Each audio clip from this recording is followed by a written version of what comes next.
viewers, welcome to Newsweek South Asia, a show where we will provide you fresh insights into South Asia's geopolitical, strategic and security situation. Let's take a look at the headlines first. Delhi police arrests Hizbul Mujahideen terrorist Javaid Matto. India's External Affairs Minister Dr. S. Jaishankar reiterates firm stance against terrorism-based talks with Pakistan. And New Delhi formally asks Pakistan to hand over 26/11 mastermind Hafiz Saeed. Let's begin the show. The Delhi Police Special Cell has arrested a Hizbul Mujahideen terrorist who was wanted for several terror-related cases in Jammu and Kashmir. Javaid Ahmed Mattoo was nabbed from Delhi's Nizamuddin area. Matto was carrying a reward of rupees 10 lakh and he was also on the radar of the National Investigation Agency. A report.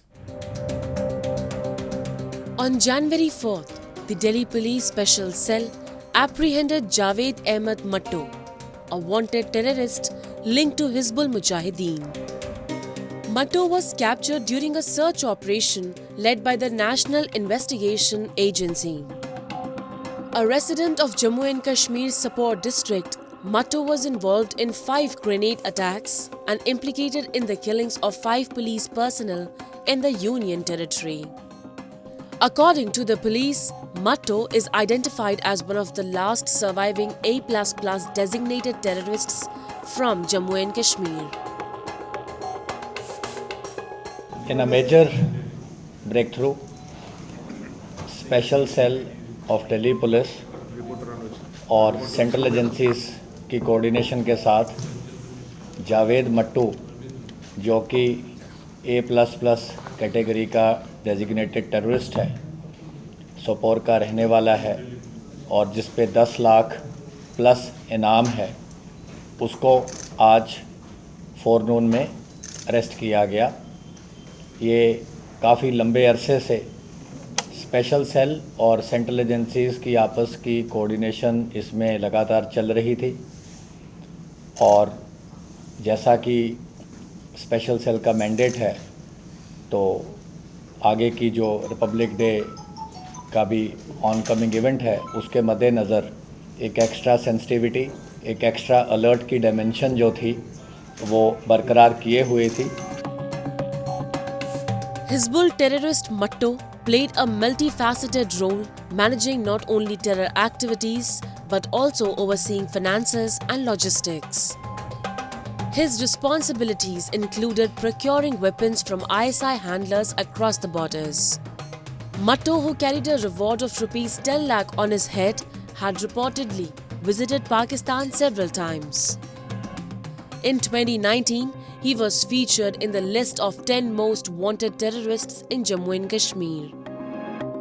The security forces were behind him in the valley and he fled to Nepal after getting instructions from Pakistan's ISI. According to police, Matto came to Delhi to obtain more arms and ammunition to launch fresh attacks in Jammu and Kashmir. Javed Mattu जो है, इसकी एक लंबी चौड़ी फहरिस्त है जो कि इसने वारदातों को अंजाम दिया है। 5 ग्रेनेड अटैक्स J&K में ये शामिल रहा है। 5 पुलिस वालों को अलग अलग घटनाओं में मारने में ये शामिल रहा है और डजन्स ऑफ जो पुलिस पर्सनल हैं उनको इंजरीज आई हैं इन तमाम इंसिडेंट्स में।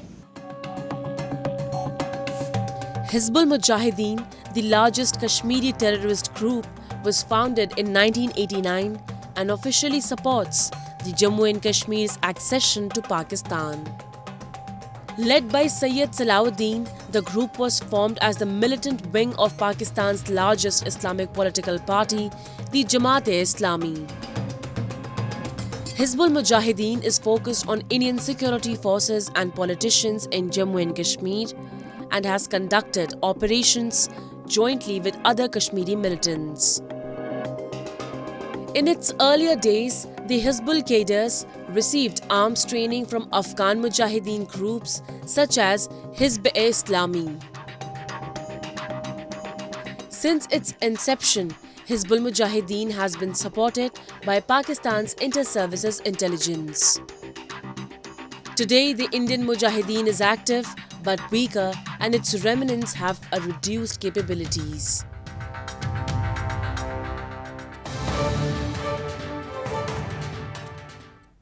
Terrorism today has spread across international borders, serving its sole purpose of disturbing peace and tranquility in the world. It has always destroyed the efforts of like-minded entities that relentlessly work to maintain peace across the globe. One of these entities is India, a country that has been a victim of terrorism emanating from Pakistan. However, New Delhi has always preached what it follows, taking a strong stand against terrorism and extremism on each front. We have a report. We will not deal, on the basis of terms that they set where the practice of terrorism is deemed as legitimate. Pakistan has a long record of carrying out cross-border terrorism against its neighboring countries. Since Pakistan got its independence in the year 1947, the country has been engaging in cross-border terrorism against India. New Delhi has endured numerous heinous attacks over the years, all supported and sponsored by Pakistan, such as the assault on the Indian Parliament in 2001, the 2005 Delhi bombings, the 2008 Mumbai terror attack, the attack on the Pathankot airbase, and the attack on the army camp in Uri have been attributed to Pakistan-sponsored terrorism. On one hand, Pakistan has made it clear that it will not give up on its experiment of jihadi terrorism on Indian soil. On the other hand, it continues to pretend to be interested in talks with New Delhi. India's External Affairs Minister S. Jaishankar, however, emphasized in a recent statement that India will not engage in talks with Pakistan unless terrorism is unequivocally condemned. This marks a departure from the past when Pakistan sought to leverage terrorism in its dealings with India. What Pakistan was trying to do, not now, but over multiple decades, was really to use cross-border terrorism to bring India to the table. Okay? That, in essence, was its core policy. We have made that irrelevant by not playing that game. Now, it's not a case that we don't will not deal with a neighbor. After all, at the end of the day, a neighbor is a neighbor. But it is that we will not deal, on the basis of terms that they set where the practice of terrorism is deemed as legitimate and effective in order to bring it to the table. The truth about cross-border terrorism remains clear. Islamabad has provided safe haven to various terror outfits and continues to use them as proxies against India. Pakistan Army provides safe passage to these terrorists to infiltrate into India's Jammu and Kashmir and carry out terror activities.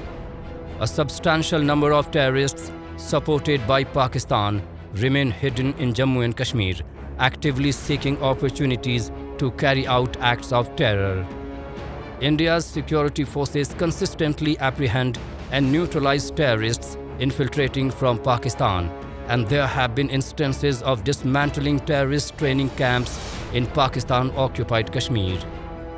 Cross-border terrorism has inflicted numerous casualties in India, targeting civilian areas through bombings and shooting attacks. The ultimate aim is to instill fear and unrest by attacking public places like markets, tourist attractions, and transport hubs.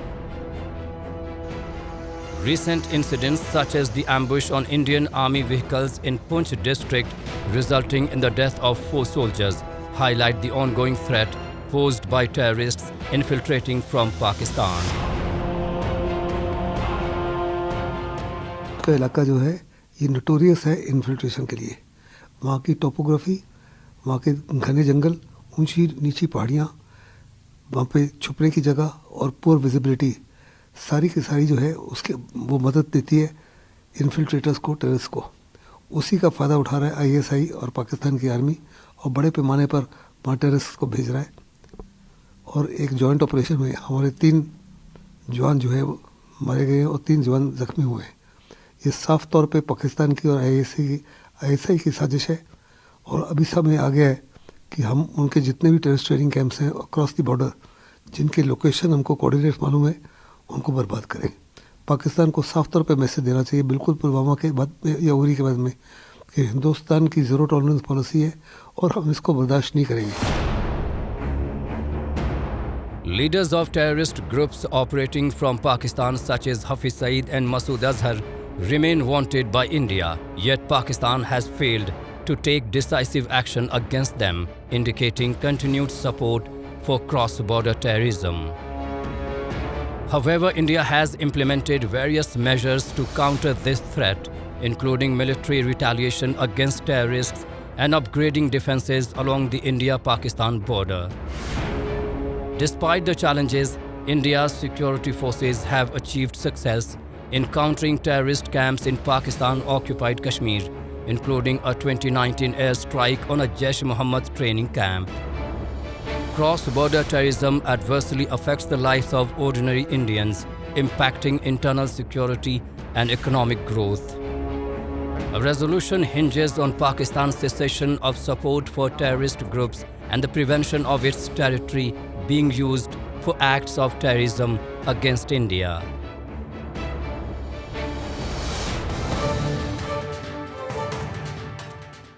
Let's now move to Pakistan, where Baloch activists are staging nationwide protests against enforced disappearances and extrajudicial killings in the country.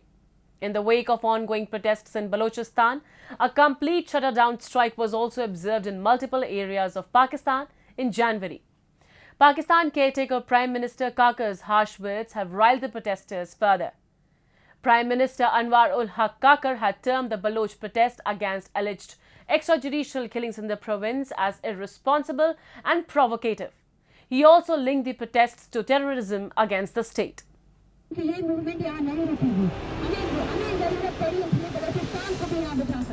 The movement will not stop here.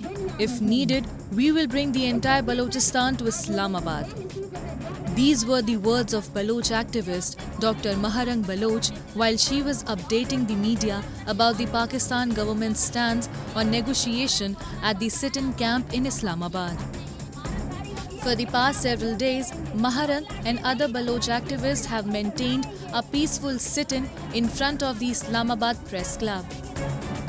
Instead of addressing their demands, the Pakistani state continues to issue constant threats. According to reports, Islamabad police are relentlessly threatening the protesters and harassing every citizen who are supporting their cause. Comparing the act of Islamabad police for fascism, Maharang and other activists are demanding the world to speak out against it.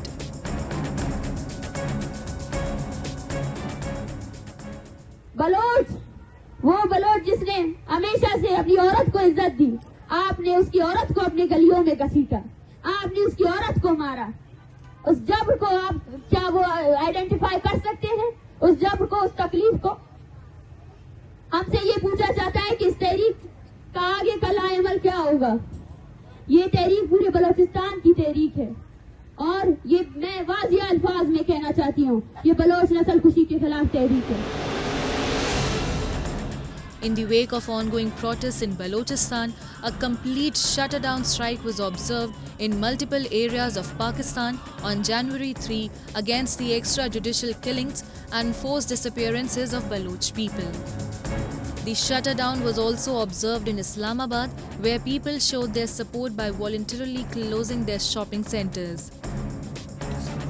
Earlier, Pakistan caretaker Prime Minister Anwar-ul-Haq Kakar termed the Baloch protests against alleged extrajudicial killings in the province as irresponsible and provocative. He said that people who are protesting in Islamabad are the relatives of those fighting against the state in Islamabad. He even stated that Baloch protesters are supporting armed rebellion with foreign help. This triggered strong criticism from the Baloch protesters who reiterated the call to continue the ongoing protest. वो कदम वो बंदूक जो सिर्फ और सिर्फ Bloch मासूम लोगों को मारने के लिए है ना, हम उस बंदूक के खिलाफ निकले। आप हमें सख्त कहें, आप हमें जो भी कहें, लेकिन ये वो हकीकत है जो हम बयान करेंगे। आपका मुकरू चेहरा जो है ना इस दुनिया को दिखाएंगे। जब आप यूएन में जाकर जो है ना कश्मीर के लिए बात करते हैं, मैं कश्मीरियों से भी कहती हूँ कि पाकिस्तान आपका कोई हमनामा नहीं है। Pakistan Army has systematically carried out atrocities on the people, targeting intellectuals, especially journalists, students and political activists. They have been carrying out all forms of human rights violations to silence those who seek their rights and demand justice.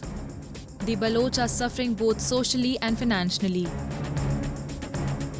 A large number of them who have migrated to other countries for their safety are now demanding the United Nations and other human rights organizations to protect the Baloch identity. They have high hopes from the international community as they continue to fight against repressive policies of Pakistan.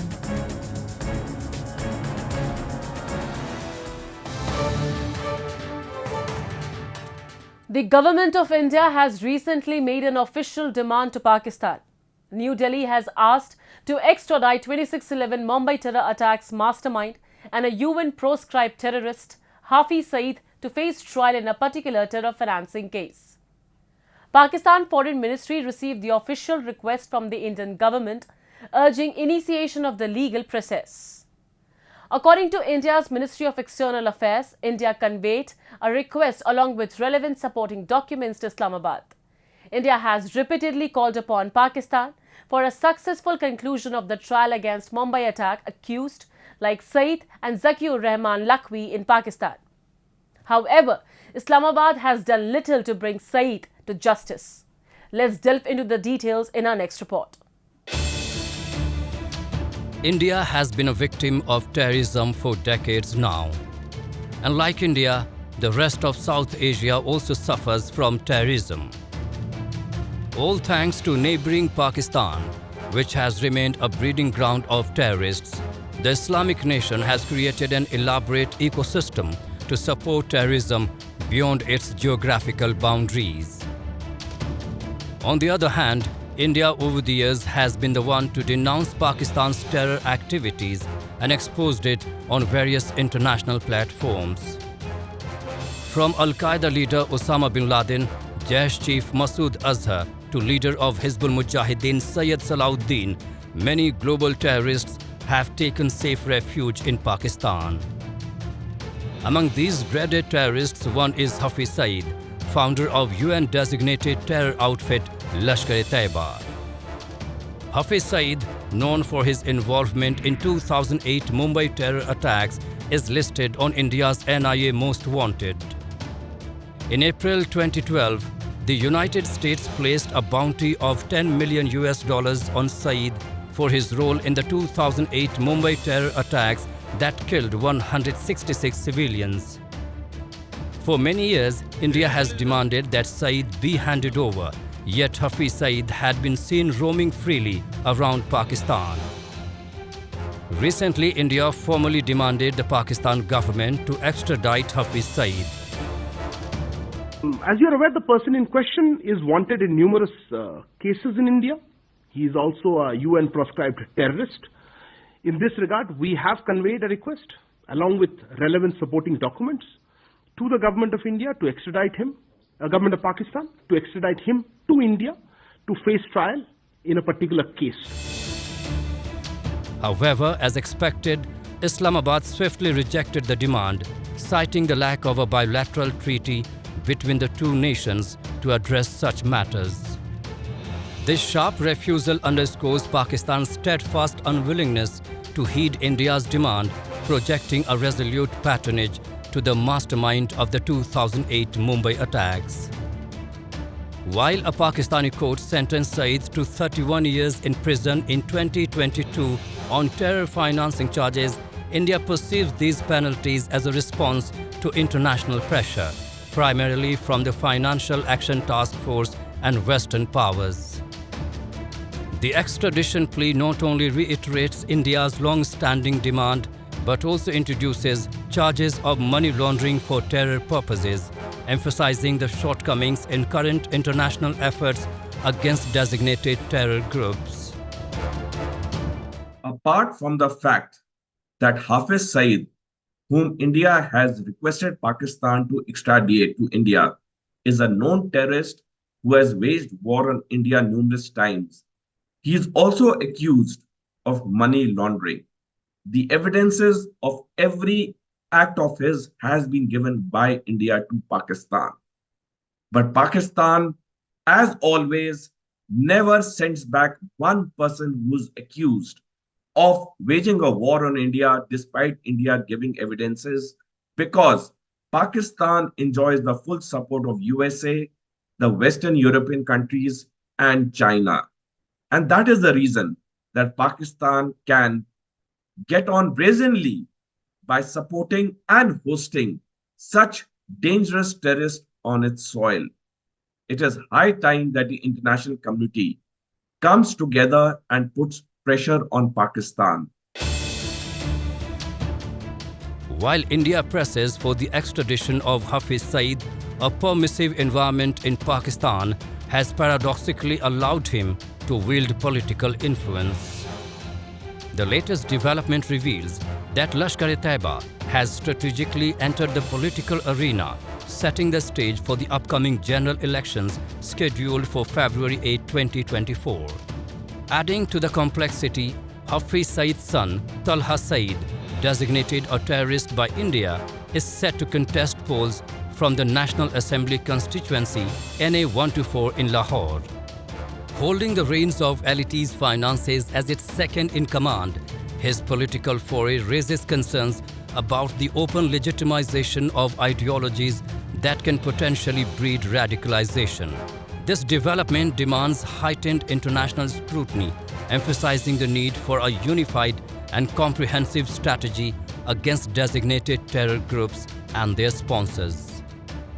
As tensions escalate, the region teeters on the brink, underscoring the critical importance of addressing this issue to safeguard regional stability.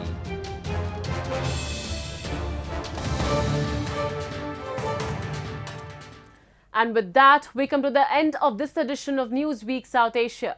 We'll be back next week with more news, views and analysis from the subcontinent. Meanwhile, do keep writing to us at NWSA@ANIN.com. This is Shivangi Mishra signing off on behalf of the entire production team of Newsweek South Asia. Goodbye and take care.